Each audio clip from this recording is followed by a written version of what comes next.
잠깐 소개해드리겠습니다. 나왔죠? 저기 하늘소망교회 문입니다. 잠깐 열을까요? 예, 열겠습니다. 예, 저희 성전입니다. 저기서 저희가 수요일 날 20여 분이 예배를 드리고 있습니다. 예, 저희 성전이고요. 예, 저희는 저기가 지금 미용 봉사하고 있습니다. 저희는 매주 둘째 주 금요일 마지막 주일에 미용 봉사를 해서요 저렇게 하고 있습니다. 예, 그 다음에요. 예, 저희가 저렇게 예배 드리고 있습니다. 20여 분이고요. 저분들이 전부 다 노숙인 출신들이고 저렇게 저희 사랑하시는 분들입니다. 예, 다음이요. 예, 저기는 청소하는 겁니다. 저희가 이제 뭐 한 달에 한 번씩 이렇게 해서 청소를 하고요. 저희 앞에 쓰레기 봉투가 75리터입니다. 75리터면 가장 큰 거거든요. 큰 거에서 이제 작은 방인데도 저희가 쪽방인데도 어쨌든 한 60개, 어쨌든 75개까지 나오는 경우도 있습니다. 예, 그다음에요. 예, 저희가 지금 새로 지금 임시처소로 해서요.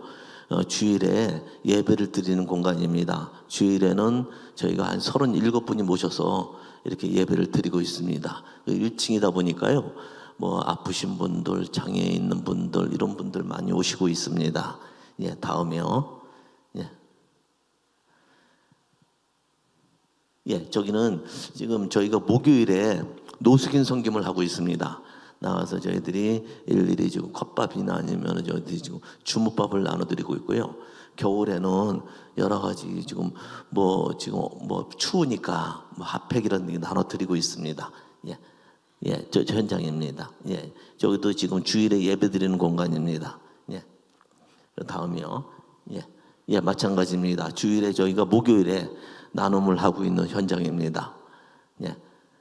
예, 여기도 지금 우리가 주일에 예배드리는 공간이고요. 예, 예, 여기도 마찬가지입니다. 예, 여기도 마찬가지고요. 예, 여기는 지금 이렇게 지금 노숙인들이 저희들이 일일이 찾아다니고 있습니다. 목요일 날, 주일 날 이렇게 다니면서요. 저렇게 지금 또 지하도에서 주무시는 분들에 한해서 저렇게 지금 핫팩도 나눠드리고 밑에 냉기가 올라와서요. 저희들이 밑에 뭐 깔판도 나눠드리고 있습니다. 예, 이렇게 하시고요. 예, 이게 이제 쪽방입니다. 저희가 지금 요렇게 지금 된 게 쪽방이고요. 저런 게 지금 현재 저런 상태입니다. 저런 데서 주무시고 저런 데서 먹고 자고 이렇게 하고 있습니다. 예, 이렇게 하고요. 예, 저렇게 공간입니다. 저것도 지금 깨끗한 거예요.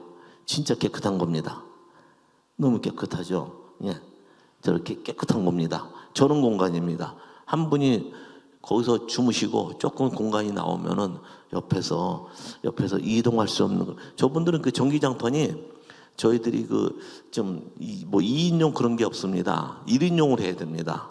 예, 그다음에요. 예, 저렇게 저기도 깨끗한 데입니다. 예, 저런 공간이고요. 저기도 깨끗하죠. 예. 저렇게 저게 바로 쪽방입니다. 예, 예. 그렇죠. 예, 이렇게 예배 드리고 있고요. 예, 예, 맞습니다. 예,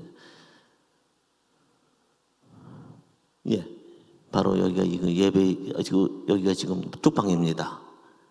예, 깨끗하죠. 예, 됐습니다. 예, 잘 보셨어요. 예, 저희들은 이렇게 공간에서 예배드리고 그다음에 여기서 이 쪽방분들을 저희가 섬기고 있습니다. 저희가 벌써 지금 제가 이곳에 있은 지가 벌써 7년 됐고요. 영등포 쪽방까지 해서 한 10여 년 정도 지금 쪽방에서 지금 제가 섬기고 있습니다. 근데 저희는 제가 지금 한 10년 전에는 이러한 상황까지 제가 이분들을 섬기라는 생각을 전혀 못했습니다. 그러면 저도 교회 나갔지만 믿음이 없었습니다. 저희 뭐 아내도 옆에 있지만 제가 믿음이 없어서요.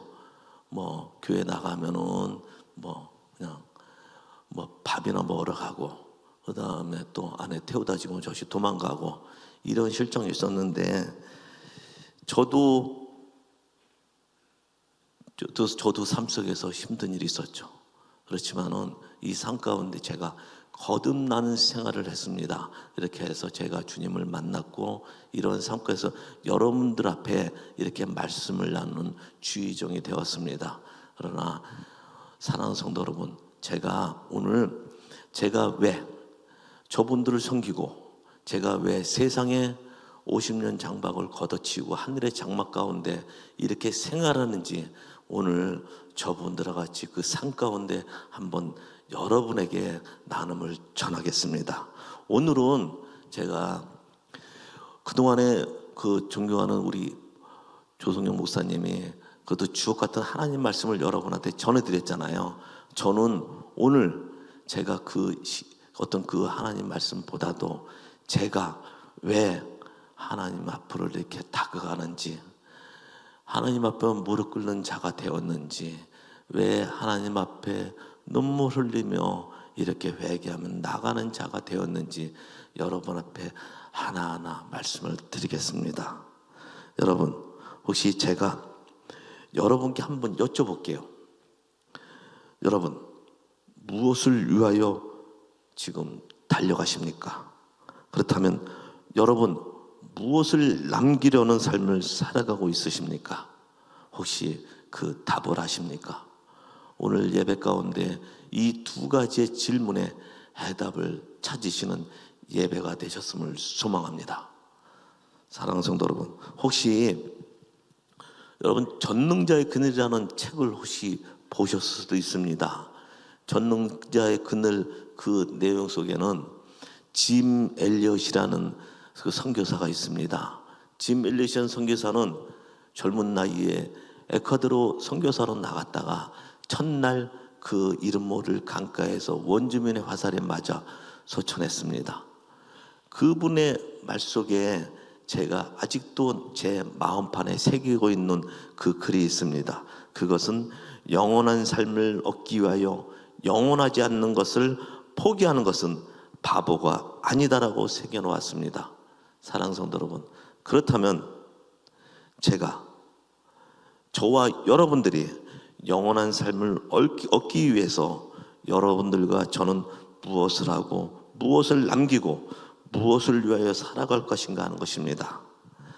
사랑하는 성도 여러분, 그렇다면 오늘 영원한 것을 얻기 위해서 어떠한 것이 필요한 것을 제가 제 나름대로의 사역에서 말씀드리고자 하는 것입니다. 우선 첫 번째, 버리고 회개하고 내려놓으라는 것입니다. 사랑하는 성도 여러분, 저희 쪽방촌은 범죄자들이 많습니다. 저희 쪽방촌은 장애자들도 많습니다. 저희 쪽방촌은 가난하고 차별받고 소외된 자들이 많습니다. 사랑하는 성도 여러분, 이분들 가운데 저는 이분들보다 많은 삶을 살아왔겠죠. 저도 이분들과 똑같은 삶을 사는 적도 있습니다. 그렇지만은 저는 여러분도 제가 말씀드렸다시피 제가 죽음과 그 과정을 거쳐서 죽음에서 하나님의 은혜로 살았고, 죽음 가운데 저는 하나님의 은혜로 살았고, 거기에 또 정신 못 차리고 모든 것을 하다가 젊은 사람한테 맞아서 그 상처로 인해서 박보영 목사님을 만나 뵙고, 그 박보영 목사님 입술에서 용서하라는 얘기에 저는 또다시 주님을 다시 만났습니다.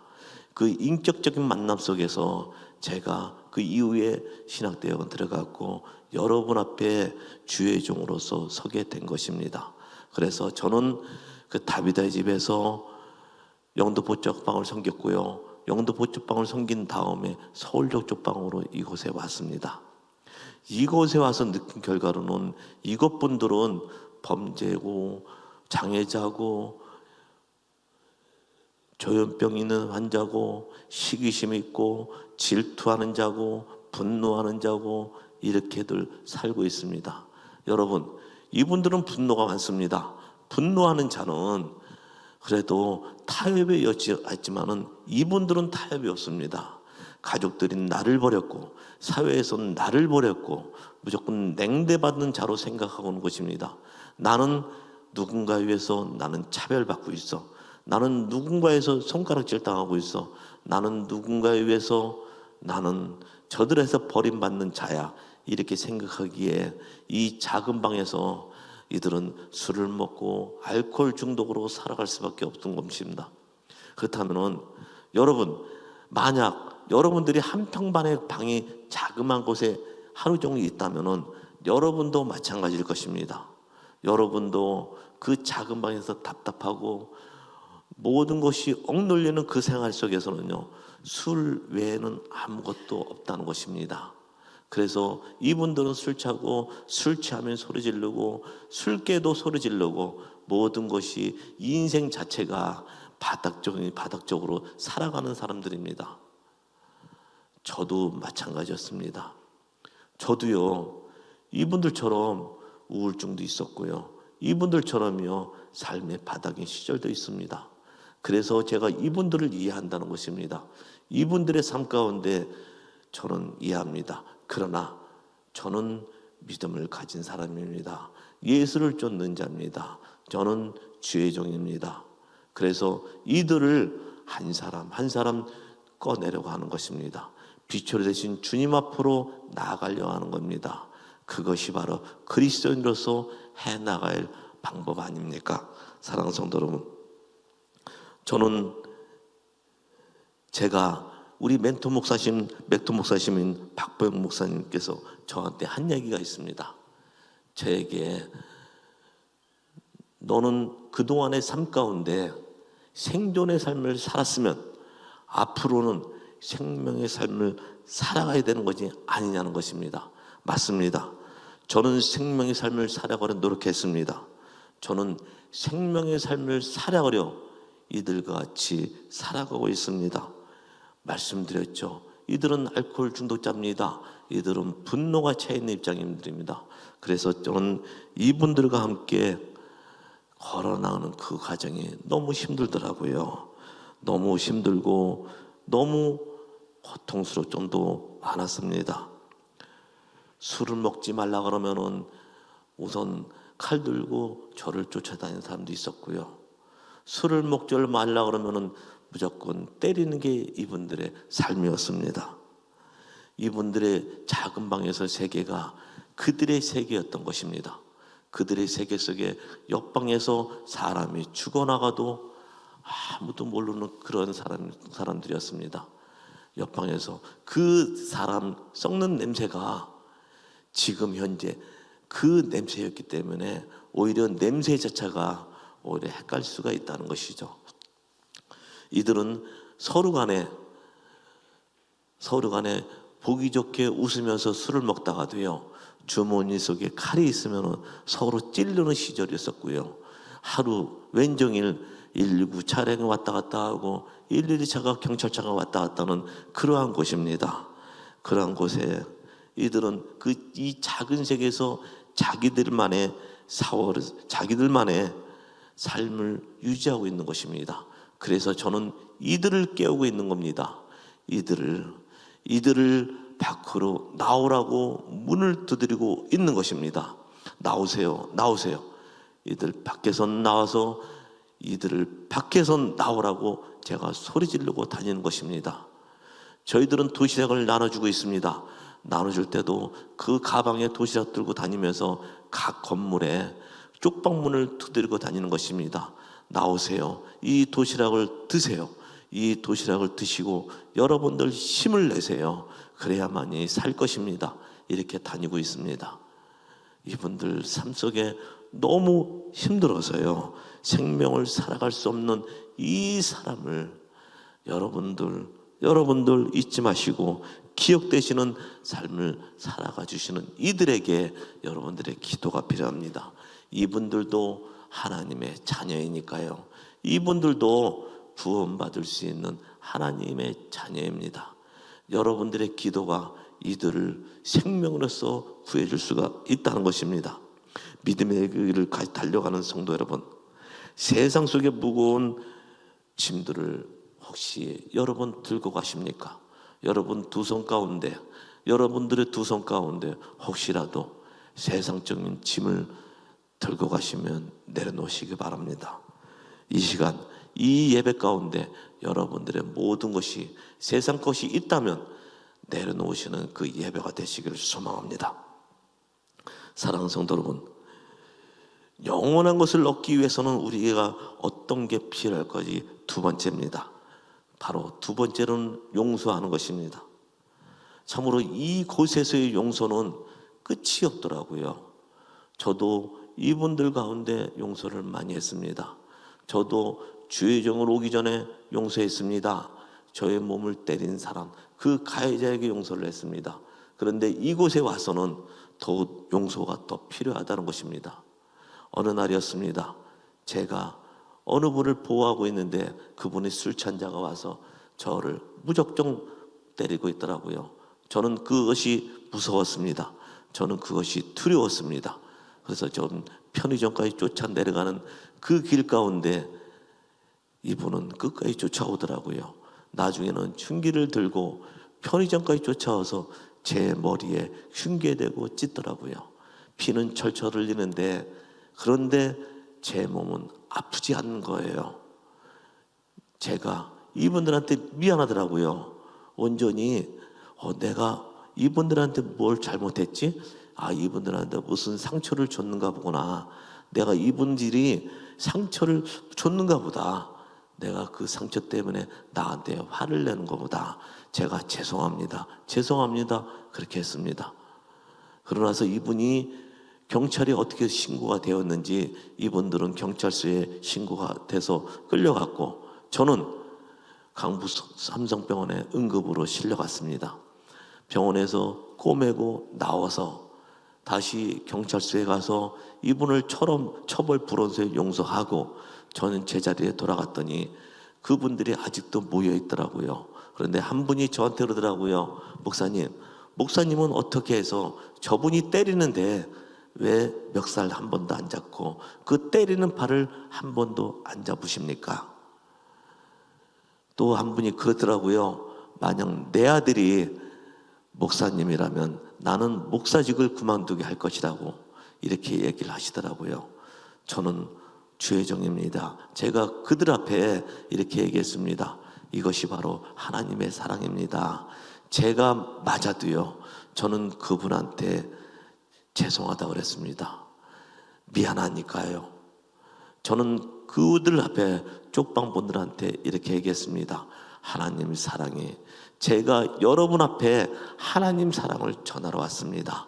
이 사랑이, 우리 예수님은 십자가에 어떻게 죽으셨고요, 우리들의 죄를 사하시려 십자가의 그 고통 가운데 죽으셨습니다. 이렇게 그들한테 전도하였습니다. 그래서 이것을 본 두 사람이 아직까지 저희들의 교회에 나오고 있습니다. 저희들 교회에서 진심으로 진정으로 예배를 드리고 있습니다. 사랑하는 성도 여러분, 저는 이곳에서 이들한테 많이 맞았습니다. 맞는 게 자랑은 아닙니다.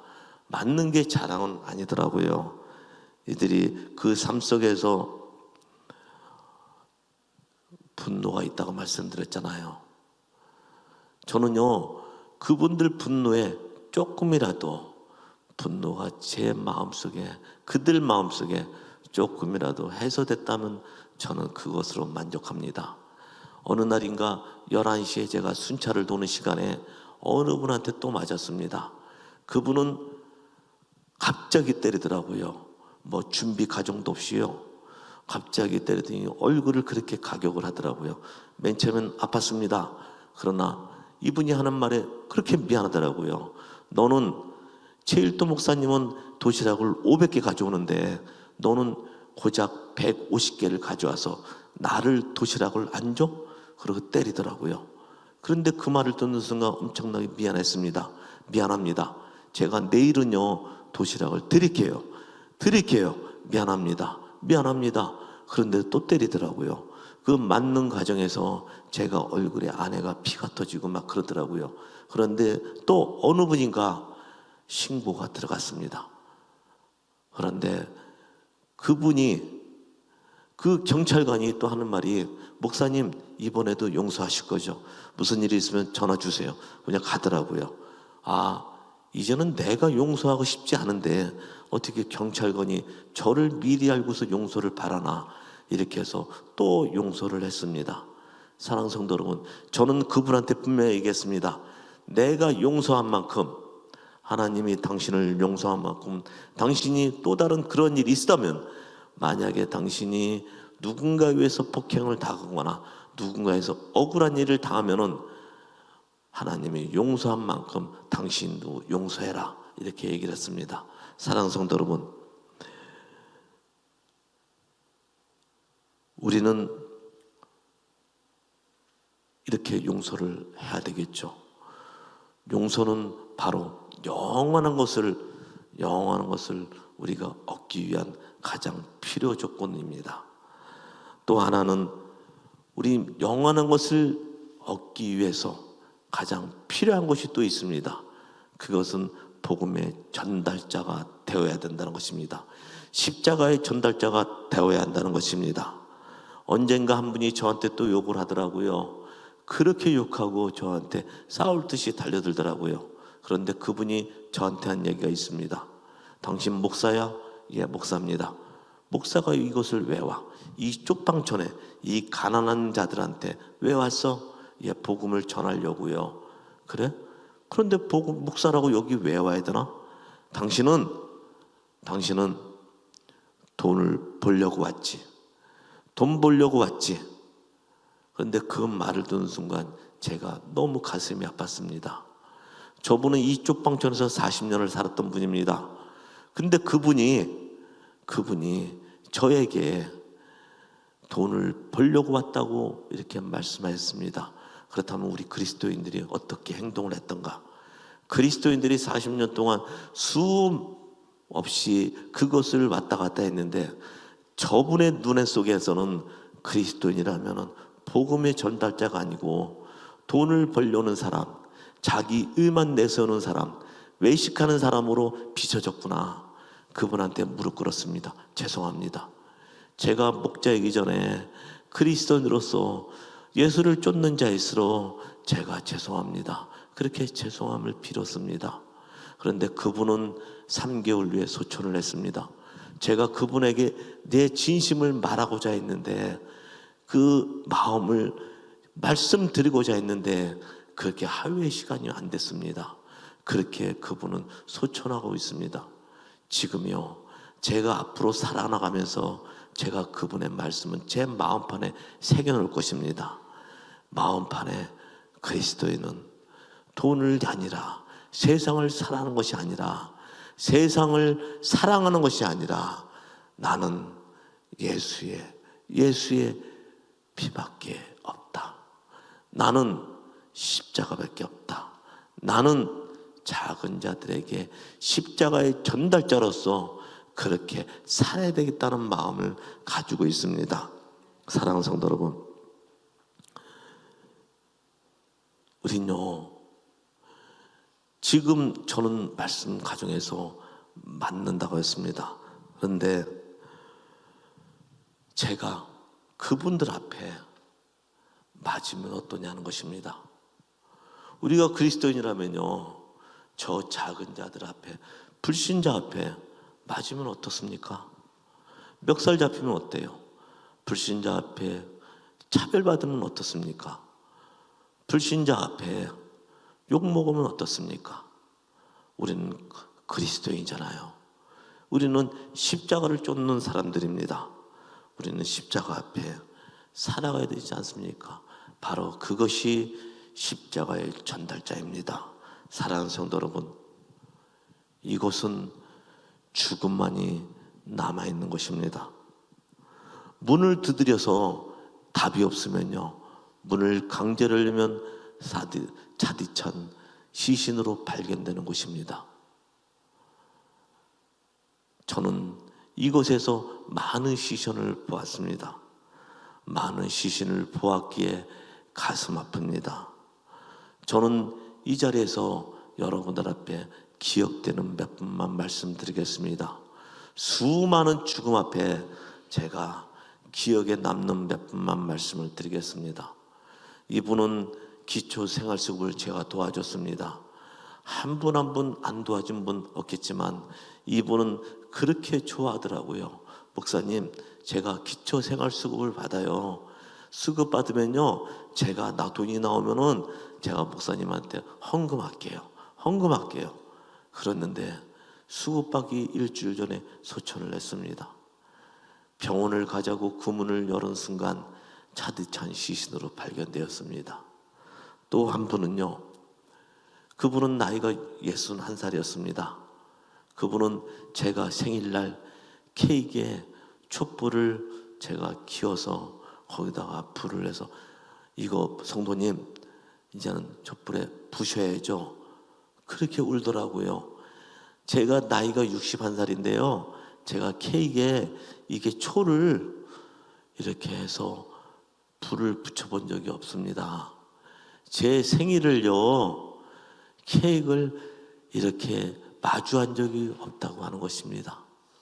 그분은 초에 그렇게 붉어서 촛불이 꺼져가듯이 그분은 열흘 뒤에 그 방에서 소천을 했습니다.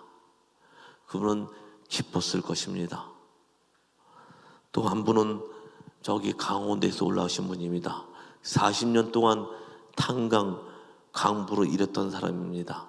그런데 한쪽 다리가 없습니다. 한쪽 다리도 제대로 못 쓰는 사람입니다. 휠체어를 타고 서울역에 도착하면서 저를 만났습니다. 제가 방을 얻어주고 그분이 방을 들어가서 제가 그날부터 기저귀를 갈아줬습니다. 목욕도 시켜주고요, 기저귀를 갈아주면서 그분은 그렇게 행복했습니다. 목사님, 제가 행복해요. 목사님, 제가 그 찬양이 어느 찬양이죠? 너무 기뻤어요. 찬양도 불러주고 말씀도 나누고 예수님의 공생 기간을 기쁘게 받아들이고요, 그렇게 믿음 생활을 했습니다. 그런데 그분도 어느 순간 소천을 하셨습니다. 근데 그분이 아들이 왔어요. 31년 만에 왔습니다. 저희는요, 죽잖아요. 죽음을 당하면은 한 달 동안 그 가족을 찾습니다. 거의 99% 이상이 시신 거부를 합니다. 그런데 이분이 31년 만에 아들이 왔습니다. 아들이 저에게 그러더라고요. 목사님, 감사합니다. 제 아버지를 이렇게 보살피셔서 감사합니다. 그러나 오히려 제가 그분한테 감사하는 겁니다. 제가 너무 감사합니다. 31년 만에 오셔서 감사드리고요, 여기 이곳은요, 죽으면은 아무도 찾아오지 않는 자입니다. 그런데 이렇게 찾아와서 감사합니다. 오히려 제가 봉투 속에 10만 원을 넣어서요, 그분한테 전해줬어요. 감사합니다. 이것 교통비로 쓰세요. 너무 감사합니다. 그렇게 감사할 수가 없더라고요. 제가 그분이 떠나는 뒷모습을 보니까요, 제가 얼마나 울었던지요. 감사합니다. 감사합니다. 그랬습니다. 또 한 분이 있습니다. 그분은 복수 차서 이곳으로 들어왔습니다. 강경암 말기입니다. 그런데 이분도 기저귀를 차야 됩니다. 그래서 기저귀를 제가 채워드리고, 그래서 병원까지 모셔다 드리고 와서 다시 목욕시켜드리고 기도한 분이었습니다. 이분은 수급받는 분인데 수급받는 돈을 다 찾아서 주머니에 넣고 다니면서, 목사님, 제가 오늘 수급 나왔는데 목사님 뭐 드시고 싶으세요? 제가 사드릴게요. 그렇게 해서 지냈던 분인데 이분이 소천했습니다. 소천하면서 저한테 목사님 감사하다고 그 말을 꼭 하고 소천을 하셨습니다. 사랑하는 성도 여러분, 이곳은요, 죽음 가운데 있는 분들입니다. 어느 분이 저한테 물어보더라고요. 목사님, 이곳에서 기쁘게 행복하게 걸어 나간 사람이 있느냐고요. 그런데 저는 단호하게 얘기했습니다. 이곳에서는요, 죽음으로 나가야 됩니다. 이 세상에서 가장 견디기 힘든 곳입니다. 그리고 이곳에서는요, 걸어서 나갈 수 없는 지역이 이 쪽방촌입니다. 쪽방촌은요, 삶의 경계선, 죽음의 경계선에 놓여 있는 분들입니다. 이들을 여러분들이 잊지 마시기 바랍니다. 마지막 순간까지 복음을 전하기까지 하나님의 귀한 소식이 이들에게 전해져야 되는데 그것이 안타까운 것입니다. 저는 안타깝습니다. 이분들이 세상을 떠나기까지 저는 복음을 전해야 되는데 그것이 안타까운 겁니다. 그것이 안타까워서 요즘도 저는 항상 다니고 문을 두드리고 다니는 것입니다. 그래서 저는 이분들한테 전해줘야 되는 게 전해주지 못함을 안타까워하는 것입니다. 죽음 앞에 있는 자들한테 꼭 복음을 전해줘서 이분들이 영원한 삶을 가야 되는데, 천국으로 들어가야 되는데 제가 안타까운 것입니다. 이곳에서는요 119에 실려가면은요 돌아올 수 없습니다. 제가 그래서 이분들한테 제가 보호자 등록을 합니다. 119 구급대원이 오면은 제 번호를 불러주고요. 제가 보호자 등록을 하면은 이분들이 어디를 가든 제가 퇴원을 시킬 수가 있습니다. 그런데 만약에 그렇지 못하면은 어느 병원을 가도요. 요즘에는 그 개인정보 때문에 아무도 가르쳐 주질 않습니다. 직계 가족이 아니면은요 가르쳐 주질 않는다는 것입니다. 그래서 이분들의 삶 속에서 제가 꼭 개입을 하는 것입니다. 그래서 저는 이분들한테 그 밴드를 채워줍니다. 밴드에 하늘소망교회 제 번호가 들어갑니다. 그래서 이분이 들어가면은 병원에 입원을 하면 병원에서 저한테 연락이 옵니다.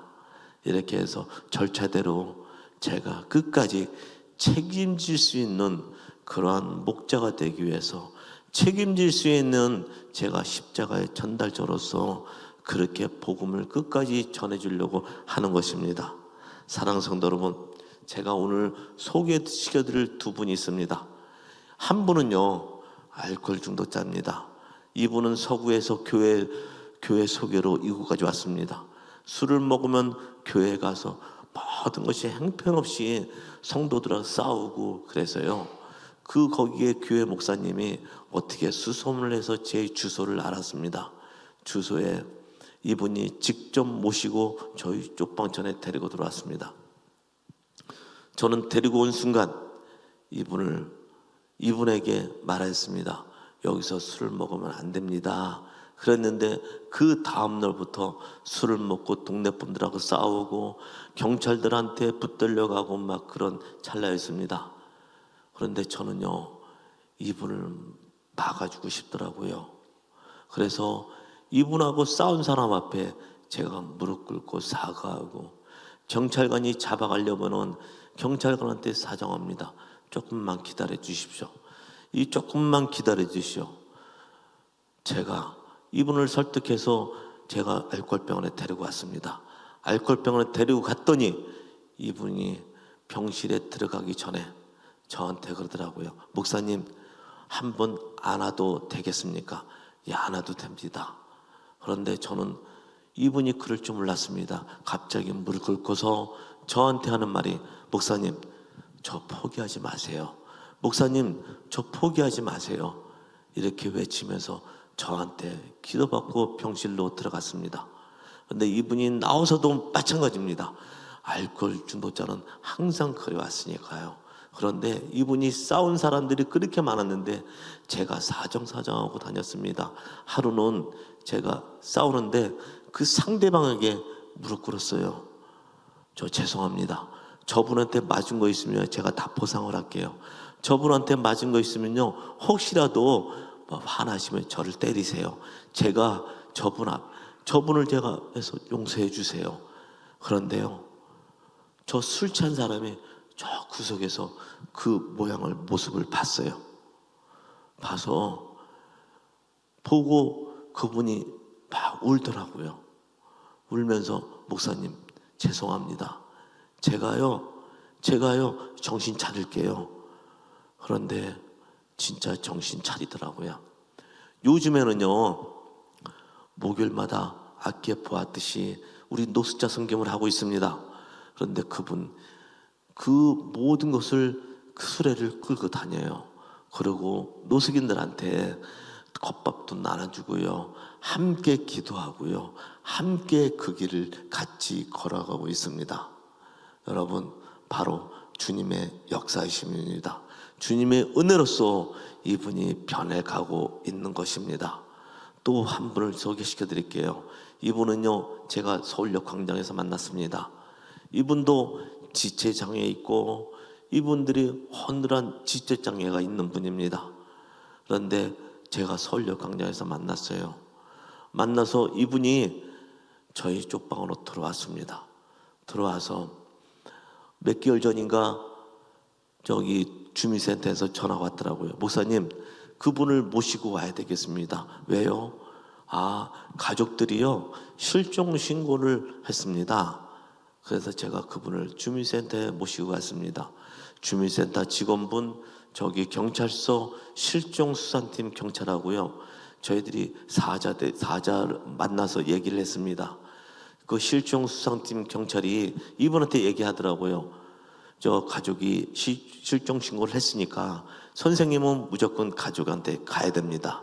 근데 이 말을 하는 순간 이분이 그렇게 울더라고요. 나는 안 가요. 나는 안 가요. 나는요, 이곳에 있을 겁니다. 나는 구제 목사님하고요, 같이 살고요, 같이 예배드리고 이쪽에 있을 겁니다. 그래서 그 실종수사팀 경찰이 단호하게 얘기하더라고요. 그러면 그렇게 할게요. 제가 본인이 거부를 했으니 그렇게 보고서를 작성해서 올리겠습니다. 제가 이분을 실체에 모시고서 오면서 물어봤습니다. 아니, 가족이 안 보고 싶습니까? 가족이 보고 싶지 않습니까? 저는 싫어요. 저는 싫어요. 저는 이곳에서 목사님과 같이 있을 겁니다. 저를 버리지 마세요. 저를 버리지 마세요. 그렇게 울더라고요. 저는 이렇게 이분들과 같이 살 겁니다. 이분들과 같이요, 이렇게 살 겁니다. 이분들과 같이요, 말씀 나누고 이분들과 같이요, 주님의 말씀 전하고 이렇게 살 것입니다. 이렇게 살아갈 것입니다. 사랑하는 성도 여러분, 혹시 여러분들은 외로움을 아세요? 여러분들 외로움을 아시냐는 것입니다. 그런데 이분들은 외로움을 모른다는 것입니다. 외로움은요, 홀로 살면서 근데 외로움을 모른다는 것입니다. 외로움은요, 누군가 같이 있다, 혼자가 되어야지 외로움을 느낄 수가 있다는 것입니다. 그런데요, 이분들은 그동안 혼자 살았습니다. 그래서 외로움을 모른다는 것입니다. 그래서 저는 이분들과 같이 살고요, 이분들이 누군가를 유지하고 사랑하는 것이 꿈이었거든요. 그래서 저는 이분들하고 살아갈 것입니다. 방에 작은 방이지만 비록 불을 켜면은 썰물처럼 바퀴벌레가 사라지는 그 지역이지만 요즘엔 빈대가 나와서 그렇게 긁고 있는 상황이지만 저는 그분들과 살 것입니다. 여러분, 이분들을 잊지 마시고 이분들을 기도해 주시기 바랍니다. 이분들은요, 여러분들을 기억할 수 있도록 제가 말씀드리겠습니다. 제가 미국 가니까요, 함께 지어져 가는 교회가 있습니다. 그 성도님들이요, 여러분들을 잊지 않고 기도해 준대요. 여러분들, 우리 힘있게 살아가시다. 여러분들이요, 우리 힘있게 믿음 생활해서 살아가줘요. 저 미국에 저 멀리 있는 분들도 우리를 위해서 기도해 준다고 합니다. 우리 힘있게 믿음 생활하면서 살아가자고 이렇게 얘기할 것입니다. 사랑하는 성도 여러분, 기도해 주실 것이죠. 사랑하는 성도 여러분, 이분들을 잊지 말아 주시기 바랍니다.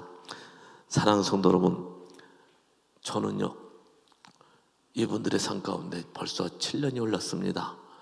그러나 저는 한 해 한 해 갈수록 저는 항상 무너지는 삶 가운데 살고 있습니다. 바로 죽어가는 사람들입니다. 죽어가는 사람들 때문에 제가 너무 무너진다는 것입니다. 한 사람 죽으면은 제가 1년에 보는 사람만 한 40명이 넘습니다. 한 사람 죽으면 주님께 기도합니다. 주님, 이분이 죽는 날짜만 저한테 알려주시면 안 되겠냐는 것입니다. 하루아침에 문을 여면 싸디찬 죽음으로 가 있는 그분들 앞에 저는 슬픔에 차일 수밖에 없습니다. 저는 그래서 제가 저희 펜트하우스 저희 교회에 올라가서 짐을 싸고 있습니다. 짐을 싸서 내려갑니다. 주님, 저는 도저히 못 봅니다. 저는 못 봅니다. 나 갈 거예요. 집에 가서요. 나는 가족과 함께 있을 것입니다. 나는 가족과 함께 있을 거예요. 난 집에 가서 편안히 잠자는 게 제 소망이었습니다. 그런데 저는 이제는 집에 가서 편안히 잘 것이고요. 편안히 저는 가족한테 돌아갈 것입니다. 주님 말리지 마세요. 저는 짐 싸들고 내려가는데 2층에서 부릅니다. 목사님 어디 가세요? 목사님 어디 가세요? 저 기저귀가 필요해요. 목사님, 제가 기도가 필요합니다. 저는 짐을 내려놓고 그분 앞에 기도하러 갑니다. 기도하면서 울면서 기도합니다. 주님, 또다시 저를 막았군요.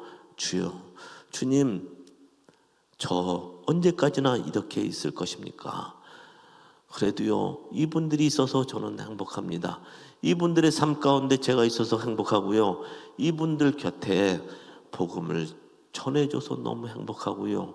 이분들의 삶 가운데 십자가의 전달자로서 제가 남아있는 것이 행복하다는 것입니다. 사랑하는 성도 여러분, 저는 이렇게 힘듭니다. 저는 이렇게 울면서 기도하면 나가는 자입니다. 이곳은 울면서 기도할 수밖에 없습니다. 저는 가시덤불을 헤쳐 나가야 되니까요. 저는 돌짝밭을 헤쳐 나가야 되니까요. 그 편안한 좋은 땅에 씨앗을 뿌릴 수 있도록 저는 앞장서서 돌짝밭을 헤치고 가시덤불을 헤치고 그렇게 나가려고 합니다. 그런데 돌이 너무 무겁더라고요. 가시덤불이 너무 많더라고요. 가시에 찔리는 것도 너무 많더라고요. 그래서 여러분들의 기도가 필요하다는 것입니다. 여러분들의 삶 속에서 이분들을 기도해 주시기 바랍니다. 사랑하는 함께 지어져가는 교회 성도 여러분, 제가 오늘 말씀에 투서가 없었습니다. 사랑하는 성도 여러분, 혹시 심령이 가난해지고 싶습니까? 회개를 통하여 순종의 길을 걸어가고 싶습니까? 누군가를 붙잡고 싶습니까? 제 믿음이 여러분들의 믿음 가운데 혹시 부족해서 나락으로 떠들 수 있는 날이 옵니까? 혹시 내 가족 중에 믿음이 부족해서 항시 기도의 1순위가 되는 분이 계십니까? 여러분, 포기하지 마시기 바랍니다. 여러분, 포기하지 마세요. 저는 저 쪽방 전분들을 포기하지 않을 겁니다. 앞으로 살아감 속에 제가 주의종으로 가는 그 끝까지 제가 저분들을 포기하지 않을 겁니다. 여러분들도 저희 쪽방 전분들 포기하지 마시고요. 저희 쪽방 전분들을 위해서 기도해 주시고요. 제가 오늘 드린 말씀 중에 한 가지만 알아봐 주시기 안 되겠습니까? 저분들은요 외롭습니다. 저분들은요 쓸쓸합니다. 저분들은 외쳐댑니다. 나사렛 예수여, 나사렛 예수여, 다윗의 자손이여, 손을 붙잡아 달라고요. 그런데 제가 그 손을요 예수님의 손으로 인도해 줄 겁니다. 십자가의 길로 갈 수 있도록 제가 앞장서서 그분들과 같이 손잡고 나아갈 겁니다. 여러분들의 기도 가운데 저분들의 조금이라도 힘이 된다면은 저분들이 여러분들을 위해서 또 기도해 줄 겁니다. 함께 지어져가는 교회 성도님들, 오늘 제 눈으로 기억되는 모든 성도를 한 분 한 분 제가 기억 속에 남겨줘서 제가 가서요 우리 성도님들한테 기도에 함께 기도하자고 요청할 것입니다. 사랑하는 성도 여러분, 여러분도 기도와 저희들도 기도가 함께 모여서 우리 함께 모든 것을 난관을 헤치고 모든 힘든 여정을 거쳐가는 여러분들, 저와 여러분이 되시길 소원합니다. 사랑하는 성도 여러분, 마지막 말씀 가운데 오늘 디모데전서 6장 12절 말씀을 제가 봉독하고 말씀 마치도록 하겠습니다. 믿음의 선한 싸움을 싸우라. 영생을 취하라. 이를 위하여 네가 부르심을 받았고 여러분들이 부르심을 받았다는 것입니다. 많은 증인 앞에서 선한 증언을 하였도다. 사랑하는 성도 여러분, 우리 다 같이 여러분과 저와 우리 쪽방촌 분들이 함께 다 같이 선한 증언을 하려 출발하시는 저와 여러분들이 되시길 주님의 이름으로 축복합니다. 감사합니다. 감사합니다. 아멘, 아멘.